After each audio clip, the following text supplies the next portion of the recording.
ফেঞ্চুগঞ্জ কল্যাণ সমিতি বার্সেলোনার উদ্যোগে ইফতার মাহফিল ও সংগঠনের অভিষেক অনুষ্ঠান সফলভাবে সম্পন্ন হয়েছে। স্থানীয় নুমান বিন সাবিত জামে মসজিদে এ আয়োজন অনুষ্ঠিত হয়।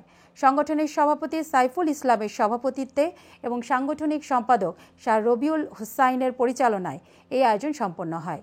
এ সময় নবগঠিত কমিটির সাধারণ সম্পাদক জসিমউদ্দিন সহ সাধারণ সম্পাদক শাহ তৌফিকুল ইসলাম পুলক এবং অর্থ সম্পাদক মুজিবুল ইসলাম ঝুমন বক্তব্য রাখেন।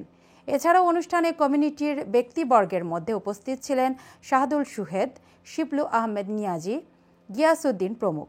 অনুষ্ঠানে আগামী 2 বছরের জন্য 28 সদস্য বিশিষ্ট নতুন কমিটি ঘোষণা করা হয়। শেষে নুমান বিন সাবিত জামে মসজিদের খতিব হাফিজ মাওলানা মুক্তার আহমেদ বিশেষ দোয়া পরিচালনা করেন।